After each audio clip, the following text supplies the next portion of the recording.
Welcome back. This is module number 2 of the Manchester Police EMR refresher course. Again, Justin Gaudino, I will be your instructor for this module, and at the conclusion of the training we will have a short quiz that you will have to complete to confirm that you have gathered the appropriate knowledge for this module. So this training, it's titled Bloodborne Pathogens Training. This is an annual OSHA required training. It's required by OSHA, and it's also required by CLIA standards. So annually you should be receiving this training because it is so important. So make sure you pay attention, and you should get some quality information out of this. So OSHA, they determine the standards for bloodborne pathogens, and specifically the Occupational Safety and Health Administration, they help determine what needs to be included, why workers are at risk for bloodborne pathogens, and what we can do to help mitigate those risks, because we don't want our employees to have exposures that are preventable, and what we can do to protect ourselves. So for more reasons for the purpose of the training is that we, or the administration or the police department, we care about its employees. You are getting it because you are specifically at risk, because we are first responders. We deal with all the messy, yucky stuff, the ups and downs of the public, and you are at risk. It's required by OSHA. And it's self-defense to ensure that you go home safely and you're not exposed to anything that can cause you a great deal of harm. So this is just a small slide to show that in reality diseases are all around us. So as you can see, a majority of those you have heard of. So Lyme disease up in New England, West Nile virus, Hep C.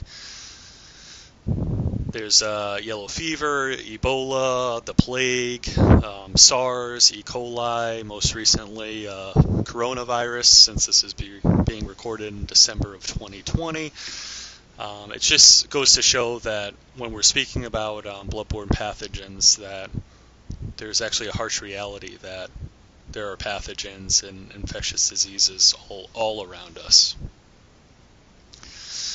Student objectives for the training. So at the conclusion of the training, we're going to show you where to find compliance documents related to infectious diseases, signs and symptoms of certain diseases, how diseases can be spread, recognizes specific work-related tasks with an exposure risk, and we're going to speak about our Manchester Police Specific Exposure Control Plan, which is General Order number 99-7.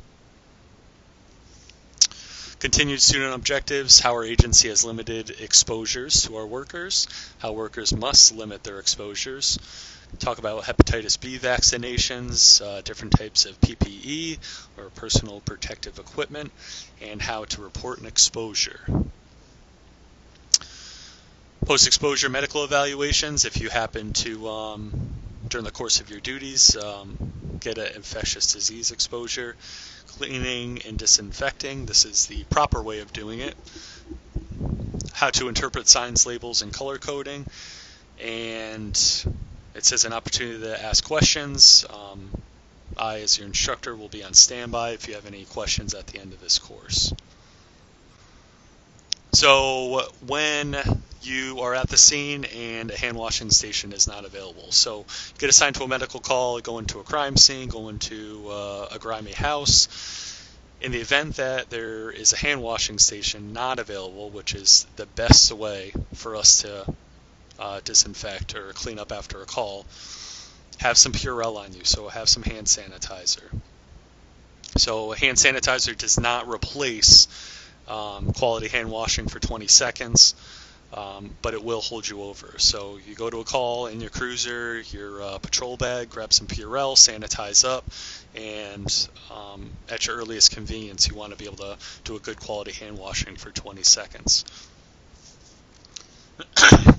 This is the Code of Federal Regulations, CFR, pertaining to occupational exposure to bloodborne pathogens. It's 29 CFR 1910.1030. Who is at risk for exposures? All sworn officers, PSAs, and ACOs are at high risk for exposure, just by nature of our job, being police officers, law enforcement, providing medical care. We are on the front lines of being exposed to infectious diseases. Officers and PSAs have direct contact with possibly infected individuals and indirect contact with any bodily fluids an individual leaves behind. Additionally, ACOs have direct contact with infected humans, and potentially animals can be infected. Different types of bloodborne diseases. We have hepatitis B, hepatitis C, HIV, AIDS. These are the most common forms and well-known bloodborne pathogen diseases. So this is the route of infection, including transmission from one person to another. So this is the chain of infection. So the chain of infection all depends on the route of exposure, the concentration of the pathogen. Has it been sitting for a while? Has it been a new exposure, or one that recently was left behind? The duration of the exposure, susceptibility. So if we used our most recent hot topic of coronavirus 19, route of exposure, airborne, you're not wearing a mask, you're in direct exposure of an infected individual for more than 10 to 15 minutes, you are at high susceptibility of contracting COVID-19. So the chain of infection includes an infectious agent, the reservoirs of the infection, the portal of exit. So COVID-19, it's airborne, so the person is breathing in the vicinity or within 6 feet of an infected individual. Means the transmission, the portal of entry into the susceptible host, which would be a host that's not wearing a mask or an N95 or a face mask, and they breathe in the pathogen. That is the chain of infection from one infected individual to another. So infectious agent is present in the body. They exit the infected individual, means of transmission, whether by bodily fluid, or in this case it would be through airborne means, portal of entry into the susceptible host, whether through open laceration of the skin, a break in the skin, or if the individual breathes in the pathogen. This slide shows the different types of reservoirs or hosts for human infection. So displayed here we have the West Nile disease and the swine flu. So swine flu, we know that swine is passed through birds, West Nile, mosquitoes. These are different types of reservoirs for human infections. This slide illustrates the risk correlation to different types of exposures. So unprotected sexual contact is the most susceptible. So, for example, you have blood or bodily fluid that is infected with hepatitis B or hepatitis C. If you have no contact with the individual, you have the lowest risk of contracting the bloodborne diseases. If you have non-intact skin, so if you have open skin, a laceration, that opens you up to the interior of the body, then you have some risk. Mucous membranes, human bite, contaminated puncture, or unprotected sexual contact, which tops off at the highest risk for contracting bloodborne diseases. So this slide brings into perspective the amount of pathogen in just 1 teaspoon of blood. So bodily fluid, 1 teaspoon of blood. HIV has 5 to 10 particles. HBV, 500 million particles, just in 1 teaspoon of blood. There's a misconception that if you are stuck with a needle, you will 100% of the time contract HIV. Actually, you have a very low chance. So chance of infection for HIV after 1 contaminated needle stick is 0.3%. So just that one little yellow box. is your risk of one single contaminated needle stick. So there's a misconception that you get punctured by a needle, you automatically are going to get a bloodborne disease or HIV. Misconception that you're only at risk 0.3%. Do we still take preventative measures? Yes. Do we still not want to get punctured by a contaminated needle? Yes. Do we still take the appropriate steps to make sure that that suspect is tested or the needle is tested and that you obtain the proper preventive measures? Yes. However, you should know that if you get a needle stick, your chance of contracting HIV is actually very low. So another slide that shows a needle stick with the appropriate medical care is only a 2% chance of contracting HGC. So out of 100 blocks representing 100% of the time you contract the HCV infection, one needle stick is only a 2% chance of contracting HCV. So very little. So the risk for HBV raises drastically with the needle stick to 30% chance of contracting an infection. So you get punctured, you have 0.3% of contracting HIV, 2% HCV, and 30% HBV. So this is why no matter what, we'll send you to the hospital and you'll get some preventative medications and get some testing done, because although it's 0.3 to 30%, we do not take any chances, and we will still take those measures to make sure that you're treated appropriately. Different types of regulated bodily fluids and how to dispose of contaminated waste. We'll speak about red bags and appropriate disposal procedures. So regulated body fluids, blood and other potentially infectious materials, slide 1 of 3, human blood, blood components, products made from human blood. Semen and vaginal secretions, CSF or cerebral spinal fluid, amniotic fluid if it's from a pregnant female, and other internal fluids. So all of this is considered bodily fluids. Saliva, any bodily fluid visible contaminated with blood. So sweat mixed in with blood, that's a regulated bodily fluid. Any bodily fluid which is not infected, we always assume that it is contaminated with an infected bodily fluid. Unfixed human tissues or organs, so any tissue that is ripped off a body, any part of a human that is not attached, you're considered a regulated bodily fluid and needs to be disposed in the appropriate manner. HIV containing cells or tissue cultures, HIV or HBV containing culture media solutions, blood organs or tissues from experimental animals infected with HIV, stuff that we're not normally going to become in contact with outside of a scientific setting, is still something that needs to be disposed of properly. So what is hepatitis and how is it transmitted? So hepatitis is a virus that attacks the liver. So there's hepatitis A, B, and C. Hepatitis B and C are OSHA regulated, and it is transmitted through blood, bodily fluids, or sexual contact. Some of the signs and symptoms of hepatitis. So if you're called to an individual that is not feeling well, or your arrestee, your itemee, is showing these signs and symptoms, then it may be prudent of you to inquire further if there's any contact precautions that you need to take.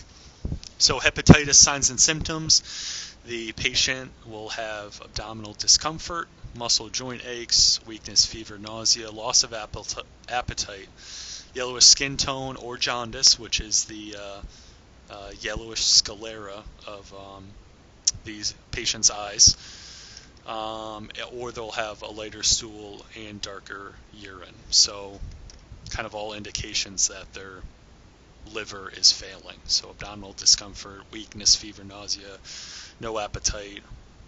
The liver's not properly filtering out contaminants, so you begin to see yellowish skin, darker urine, yellowish of the sclera in the eyes.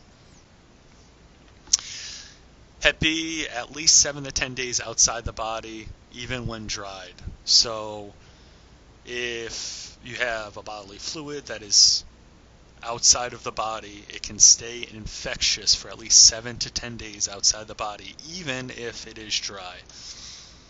So it's found mainly in blood, semen, vaginal secretions, which is why in a couple of slides ago we talked about your highest risk is unprotected sexual contact. Incubation period 6 weeks to 6 months. Average per patient 2 to 3 months, and 1/3 have no symptoms. So when we show up on our medical calls, what's the first thing that we throw on? Gloves. What's the first thing we throw on when dealing with an individual whom that we do not know? We throw on gloves. We have gloves in report writing. Supervisors have gloves. No matter what, you should assume that everyone is infected and you should be wearing gloves. Hepatitis B, the annual amount of infections per year for HBV or hepatitis B. 1980, 450,000 new hepatitis B infections a year. Now it's down to less than 80,000 per year. I'm sure we know that this is probably due to vaccinations, preventative vaccinations, which has reduced it. Primarily those people that get infected are those who are not vaccinated. And only less than 1% of all infected persons die from acute onset of HBV. But there is approximately 1.5 million hepatitis B carriers in the United States estimated, carriers, but not infected. So that's why we assume that everyone is a carrier and or everyone is infected, because we're not going to take the chance to say that that blood is not infected or that bodily fluid or regulated fluid is not infected. This shows how the advances of medical treatment, aid, vaccinations reduces the amount of HBV or hepatitis B cases. So if you look 1980s, the first HBV vaccination was licensed. So we're on a downward trend of the amount of cases. Then we started to vaccinate our newborns. We began OSHA requirements for workplace vaccinations. So requirement for you to get on with MPD, Manchester Police, is you need to be vaccinated. Then you get into the school system where all children from 0 to 10 years old eligible for the vaccine shall be vaccinated. Then we get deeper into the 2000s where K through 7 students are required to attend courses. They need to obtain the hepatitis B vaccine. And then slowly it remains below the 100,000 cases per year, which is on average it's the 80,000 cases, primarily those individuals that cannot or don't obtain the hepatitis B vaccine, and they're carriers and or they infect other individuals. HCV or hepatitis C is primarily contaminated punctures, transfusions, human bites. So if you get a human bite or a contaminated puncture via needle, just like in the previous slide, 30% chance of being infected by that contaminated puncture. 40 to 60% of acute viral hepatitis C in the United States, incubation 2 to 26 weeks, average per patient 6 to 7 weeks. 80% have no signs or symptoms. So again, we always assume that everyone's infected because we're not taking the chance of playing the lab technician that knows if someone's infected or not, or, oh, hey, my chances are only 0.3%, so who cares, I'm not going to glove up. Always glove up and take your BSI precautions. Source of infection for persons with hepatitis C, injecting and drug use, 60%. So when we're talking about contaminated punctures, we're talking about drug users. Then we go back to our original slide for HCV, 30% chance you're patting someone down to get a needle stick with an infected needle or fluid, 30% chance that you're going to contract hepatitis C. Little difference between hepatitis B, hepatitis C, only a 50% chance, or 50% of the individuals with hepatitis C pass it along sexually.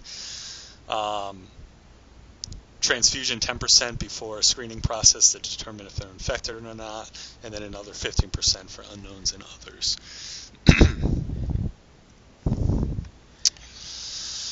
annual estimates on how the HCV is contracted. So this is up to 96, so it's a little bit outdated, but 3.9 million infected Americans with HCV, 2.7 are chronic, most are between the ages of 30 and 39. 75 to 85% develop chronic HCV infections. Before there's vaccinations, 1980s, 240,000 new infections per year. Now, with infections, training, mandatory vaccinations, we're down to 40% per year. And this was data as of 96, and we captured it in 2016. So as you can see, the percentage of cases, which is something that we can't regulate too much, is drug use. So drug use, heroin use, injectable drugs, there's an increase of that, and then it plateaus. Transfusions, obviously, we've come up with reasons to, or ways to screen transfused blood, so that is an easily fixable route of transmission. Health-related work, we try and keep that low with vaccination. Sexual exposure, another thing that we can't regulate too much. HIV and AIDS, what does HIV stand for? Human immunodeficiency virus. AIDS, acquired immune deficiency syndrome. Human immunodeficiency virus, HIV, acquired immune deficiency syndrome. There's an arrow pointing to the picture, and it says it's HIV. So that's an example of HIV. Statistics regarding AIDS in the U.S. related to the world population. U.S. totals, 1.1 million AIDS cases, and this is as of 2009. Total in the world, 60 million approximately. Children in the world who have lost one or both parents to AIDS is 16.6 million people. World Health Organization, or the WHO, it shows how deadly the HIV disease is. So 7,200 out of 7,200 infected with HIV, 5,000 approximately of those die from AIDS. Signs and symptoms of AIDS, so be aware. Night sweats, swollen glands, weight loss, fatigue, purple spots on the skin, which is a good indicator. Persistent infections, because if you have AIDS, you're immunocompromised. So if we go back to the slide, what do these stand for? Immunodeficiency or immune deficiency. So that means that their immune system is reduced. So their ability to fight off even just the common cold or minor infections, they lose the ability to combat that. So they get persistent infections. They fight an infection, they get antibiotics, they get another infection again. This is the progression of AIDS from pre-exposure to the end stage. Pre-exposure. So now we're all sitting here right now, we're not exposed. You get exposed to AIDS, you test HIV positive, you show symptoms as shown in the last slide. You get diagnosed, because typically you're only going to seek out medical care if you show symptoms. You get a diagnosis of being AIDS positive, and then the end stage, which we saw that the 5,000 out of 7,200 cases ended in death. So HIV and AIDS is very concerning to us. This is going to show you a bunch of dots and see which location has the most cases, and pay particular attention to NYC because it cites immigration from different countries bringing in the disease. So 1983, you can see some dots around California, some ports. You have over by Michigan, you have some dots from Canada, you have some dots in Florida, a huge spot, Long Island, New York City area, and then Maine has a couple. So big ports of entry. This is 1983, 4,700 cases. 1985, dots get bigger, California, Texas, Florida, New York City. and other states have sporadic ones. 2,300 cases.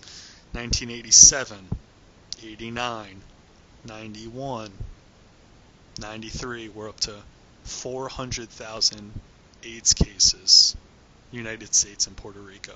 So bottom right hand side, you can see Puerto Rico. Each dot represents 50 cases. So California, Florida, Texas, New York City.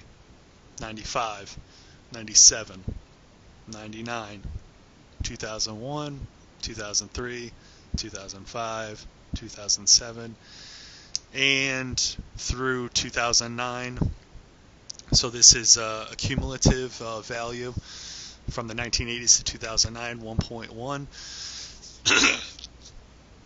And you can see primarily from other countries, they enter into New York City, and then New York City, they kind of gravitate towards New Jersey, Long Island, Connecticut, Massachusetts, or you have Florida, they gravitate to northern Florida, Texas, interior of Texas, California, they spread to the inside of California. So this just goes to show that it's aware, or to be aware, in that this is still a serious concern, even with the amount of medical advances and the amount of stuff that we have going for us medically, that it's still around. Especially as police officers in Connecticut, you can see how bright yellow Connecticut is, specifically Harford County, because the ports of entry, and they gravitate up towards 95 and 91, and that encompasses Manchester, Greater Hartford area, Greenwich, Fairfield County. So this slide presents trends from 1985 through 2010, and it has an estimated numbers of stage 3 HIV classifications, death of people with HIV infections ever classified as stage 3 AIDS, and persons living with HIV infections ever classified as stage 3. So that's the prevalence. Among persons of all ages in all 50 states, including the District of Columbia and 6 dependent areas, the peak in stage 3 classification during 93 can be associated with the expansion of HIV surveillance, or being aware of it, cases definition implemented in 93. The overall decline in stage 3 AIDS classifications and death of persons with stage 3 are due in part to the success of highly active anti-viral therapies introduced in 96. The prevalence of stage 3 AIDS has steadily increased throughout 1985 to 2010. These are all estimates. Death of persons with stage 3 may be due to any cause, and it may not be specific to HIV related. So if you're looking at the graph, it correlates with the diagnosis and the deaths. So in 93, they defined stage 3 AIDS classification. So the prevalence went down with the definition, and the prevalence steadily has gone up to 500,000. So this is data that is a culmination between 1985 and 2010 of anyone who has ever been classified as stage 3 HIV/AIDS. So again, 2010, even with the medical advances, HIV and AIDS is still something that we need to be aware of, be concerned about.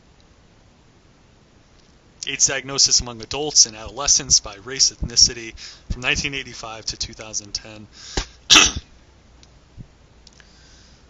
So, diagnosis in the thousands. We have our definition, primarily whites, Caucasian, are diagnosed with AIDS. And then below that you have African American or black, and then below that you have Hispanic and Latino.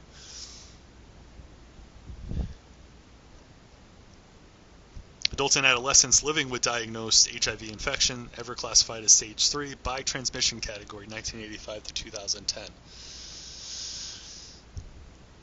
AIDS and HIV, primarily male-to-male sexual contact.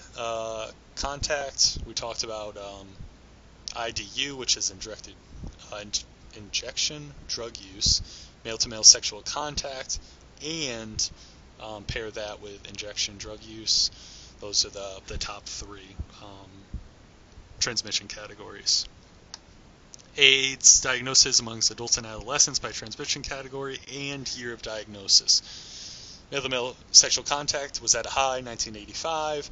A little bit more education from 1985 to the 2000s, so that has gone down a little bit, and it's tough to regulate illegal injected drug use in that category. So 1980 to 2009, AIDS cases in Connecticut. So if you think back to the dots, which represent total HIV/AIDS cases, primarily through the New York City area, and then it gravitates up to Fairfield County, Hartford County, into Massachusetts. This follows the same exact progression. So Hartford County, Manchester PD, we fall under that. Highest amount of cases in Connecticut of AIDS, 6,100 cases as of 2009. More Connecticut-specific data. This includes chlamydia, gonorrhea, syphilis by county, Connecticut 2009 numbers. And again, Hartford County, total numbers 5,000. 30% of the total. So we're just trying to drive the point home that bloodborne pathogens is a real thing. This is not just an annual training to have you check off a box, but to kind of educate you into making sure you take your proper body substance isolation precautions and making sure that you're always wearing gloves. How do you avoid bloodborne diseases? Don't touch it if you don't have to. Always take your standard precautions. When we talk about standard precautions, here at the PD, we have face masks, we have gloves, we have face shields. Recognizes the risk. So the last 50 slides we talked about the risk associated with Hep A, Hep B, Hep C, chlamydia, gonorrhea, HIV and AIDS. It's all a real thing in the state of Connecticut, in our backyard, top cases in Greater Hartford. Avoid spraying, splashing, or spattering. So if you have a bodily fluid or you're in contact with it, make sure that you're not contributing to the problem, you're contributing to the solution. Make sure that you don't try and recap needles. Other than patting down suspects, us trying to recap needles with a little needle cap is the highest risk of being punctured. And I can attest to this. My family member is a type 1 diabetic, and they require insulin injections, and I've tried to recap their clean needles, and I've stuck myself on more than a few occasions. Even being an experienced insulin administrator, I have still poked myself. So don't try the recap needles. Save for sharps. Try and find a sharps container. Drop the needle as it sits and the exposed needle cap. Just throw it all in the sharps container and we'll safely dispose of it. Don't touch it if you don't have to. If you don't see it, if you don't have to clean it, if you're not at risk for it, don't touch it.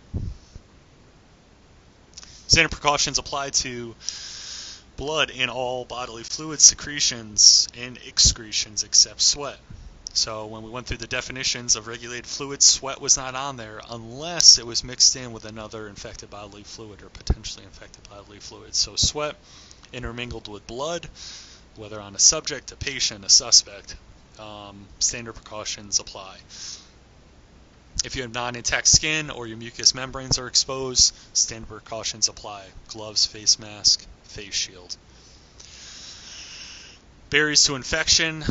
These are the types of barriers that help protect us from infection. So different types of engineering, administrative procedures, work practices, or general orders, PPE, ongoing vaccinations, Hep B, Hep C vaccinations to ensure that you're completely protected. Hep B vaccinations free of charge. We are fully covered under insurance. In 2020, we have a high deductible Cigna plan, and all the vaccinations are covered free of charge, whether you met your deductible or not. So you should be up to date on your Hep B vaccinations.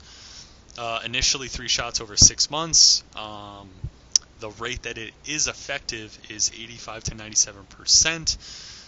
If you want to refuse, you need to sign a waiver, but you can change your mind at any time. So if you decide that you're against vaccinations, you change your mind and you want to get the vaccination, you can go back and get your vaccination, whether you signed a waiver or not.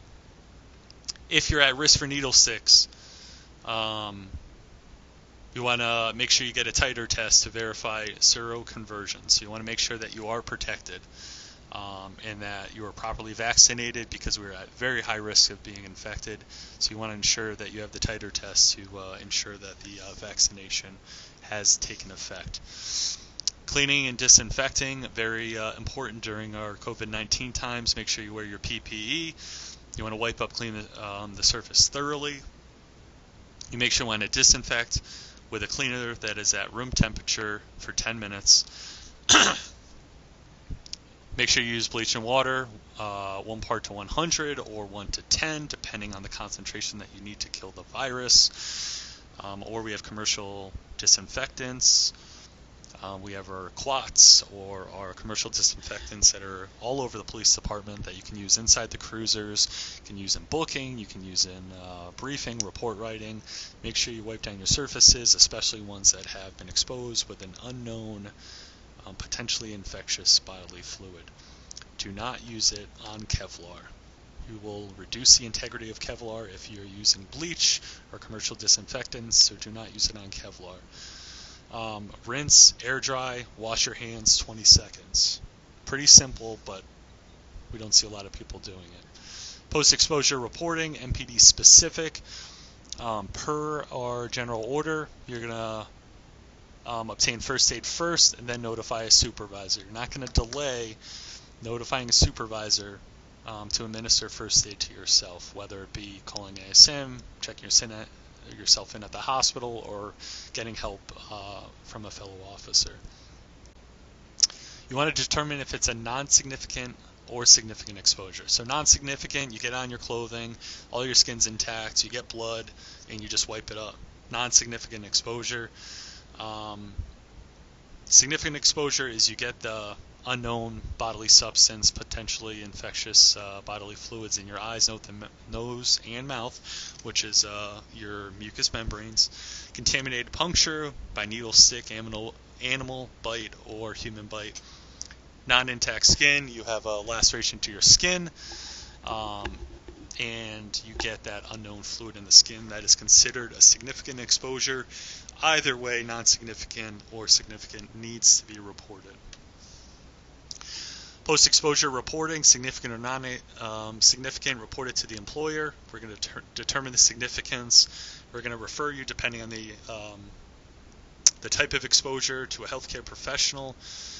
Make sure you have plenty of paperwork. You're going to get a medical eval, blood testing, whether corp care, MMH, where applicable. Notification to all results. Document with the applicable OSHA logs. That's an administrative procedure at the police department. During the course of your job, we may learn medical information about a patient and keep it confidential. You may learn the source of a patient's, if they're infected, or HIV status. Do not tell anyone. It falls under HIPAA, and it's a federal regulation, a CFR, and there's severe legal and financial penalties if you disclose someone's confidential information. Sometimes if I'm at the scene of a medical call, or a stabbing, or a gunshot wound, or anything where I'm exposed to a non-significant exposure, I take the extra time and I ask the subject or the patient or the arrestee outright. I'm like, hey, do you have any contact precautions? Contact precautions meaning, hey, do you have HIV? Do you have AIDS? Or do you have Hep C? Do you have Hep B? Because that's something I'm going to want to know. So again, we're keeping it confidential. However, me being in direct exposure, being directly exposed to this person, I want to know, so I'm going to ask them outright, hey, do you have Hep C? Yeah, I do. Oh man, okay. So make a mental note of that. Hep B, make a mental note of that. So we talked about infectious diseases for the first 40 minutes. The second part of this presentation, we're going to talk about tuberculosis and other airborne pathogens, and how we can protect ourselves from airborne pathogens or tuberculosis. So different types of airborne pathogens. We have TB, meningitis, measles, varicella, MSRA, smallpox, plague, anthrax, flu, Legionnaire's disease. This is all stuff that we are familiar with and we are potentially exposed to, and there may or may not be vaccinations, so this is very important for you to take the appropriate precautions. Quick overview, we just have 20 more slides to go to complete this module. The overview of the TB and airborne program is understanding the different types of airborne pathogens, MDR and TB, which is a drug-resistant variation of tuberculosis, or there's extensively drug-resistance TB, XDR TB, the hierarchy of infection controls if you have an exposure, and then there'll be an opportunity for you to contact the instructor for any questions or comments. 2012 World Tuberculosis Stats. 8.6 million new cases of active tuberculosis disease, only 10,000 in the United States. 1/3 of the world's population is infected with TB, approximately 2.3 billion people currently infected in the United States, 10 to 15 million estimated. Estimated 1.4 worldwide tuberculosis deaths.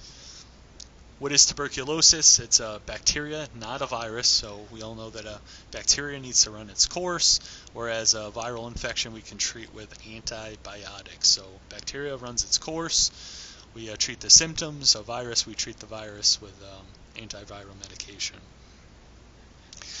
Certain antibiotics are effective, but primarily it's bacterial infection and it needs to run its course. Spread through the air, as you can see with the multiple arrows, entryway through the nose, goes down the pharynx, the larynx, the trachea, into the bronchioles, and ultimately into the alveoli. So it must be breathed to catch it. Most people not infected after the exposure. Tuberculosis is hard to catch and hard to get rid of. So similar to hepatitis A and B, where you're looking at a small percentage, it's hard to get it, but once you have it, it's hard to get rid of. Trend of TB cases in the United States. Due to the advancements in the United States as to the education of tuberculosis and the different treatments that are put into place, you can see the trend from over 80,000 cases in 1955 down to just under 10,000 in 2010. So education and treatment has drastically reduced the trend of TB cases in the United States. Connecticut specific, just to drive home, we do have tuberculosis in this state. Stats from 1998 to 2011. This is roughly the amount of cases specific to our state and the possible risks to exposure. So just merely 130 individuals. Total TB cases, and this is from 98 to 2011. Breakdown of cases specific to race and ethnicity in the state of Connecticut. TB in 2003, primarily your Asian population are carriers or infected. Then Hispanic and Black or African American, which non-Hispanic, and then white or Caucasian non-Hispanic. These are identifying and understanding the differences between active TB and latent TB, and what the differences are. So TB infection versus the disease. So the TB infection, your TST test will show positive, whether it's a latent TB test or an active TB test. Are you labeled infected? Yes. So that higher number of total people in the United States in the millions that have TB and the total active disease is much lower. Latent TB, you are infected, but you're not infectious. If you have the active disease, you are infectious and you are infected. If you get a chest x-ray or a sputum test, you're going to be negative if you have latent TB. So if you're just a carrier, you will be negative and your chest x-ray will be normal. However, if you have the active disease, your sputum test will be AFB positive and your x-ray will be abnormal. So only 1 in 10 infected persons will progress to the active disease stage. Signs and symptoms of TB and being able to identify them in the field faster so you can take the proper precautions. Persistent productive cough for 2 weeks or more, coughing up blood or fluid, fatigue, lethargic, weakness, fever, night sweats, weight loss. If they look like they're sick, assume that they're sick, and assume that they're contagious as well, because in the field you're not going to diagnose someone with TB. However, nothing is stopping you from asking the extra questions to your patient. How do they diagnose TB? These are the steps. They take skin tests, and then they elevate it to x-rays. So if you're a positive skin test and you have a reaction, they elevate it to chest rays. If you're positive, then they do a sputum test to see if you're positive with the sputum test. MDR-TB, which is drug-resistant tuberculosis, it's resistant to drugs. RIV and INH are the two frontline anti-TB meds, and this version of TB, MDR, is resistant to the two common forms of frontline meds. Difficult to treat. You need 12 to 18 months of medications, and if you contract it, it has a high mortality rate because it is drug resistant to the most common forms of interventions that we have. Workplaces at risk for TB, mainly your organizations that have a high concentration of people or a high concentration of various backgrounds that you don't know where they come from, what they've been exposed to. And some of the ones that top off the places at risk are healthcare facilities, drug treatment centers, homeless shelters, correctional or booking facilities, long-term nursing or care facilities. Understand the frequency of the PPD skin test and the importance of annual testing. You should be getting a TSD PPD test, which is a skin test, annually. At least annually, because we're at high risk for exposure to TB. And if you happen to get a positive TSD PPD skin test, then they would elevate you to a chest x-ray to see if you have the active disease. So if you test positive for tuberculosis skin test and you're negative for the chest x-ray or the sputum test, then we know that you're a carrier and you don't have the active disease. You just are a carrier of the disease. Frequency depends on the risk category. We are considered annual because we are high risk. Once positive, you will always be considered positive because once you have it, you're always going to test positive as a carrier. We already talked about the elevation of tests, the TSD test, chest x-ray, and sputum tests. This is to show what an abnormal chest x-ray looks like. So these are your identifiers. Treating TB, preventive medication therapy for infections, close contacts of active disease patients. Powerful medications have powerful side effects. If you're pregnant, there's extra considerations, and like we said before, treating TB, the treatment may last 6, 12, or even 18 months. If you happen to test positive, you need to be isolated and medication for 2 to 3 weeks. If you have a cough, you need to wait until the cough is gone, and you need 3 negative sputum tests on 3 consecutive days for you to return to work. So you test positive for the TSD, you are infected with tuberculosis, and to determine if you are infected with the active disease, you need those negative sputum tests in isolation until you get those negative tests. So risk assessment documentation, early identification and isolation, different types of engineering controls, respiratory protection, training and education, skin and medications. Alternative job assignments, according to OSHA, upon workers' request, you can have alternative job assignments, reasonable accommodations under the Americans with Disability Acts, and other applicable laws if you have any questions or concerns about your assignments. Questions, comments, concerns, you can refer them to me as your instructor or another EMR instructor. In the meantime, you can observe Lieutenant Shea in his tactical setting, um, responding to a call for service. This is the end of Module 2.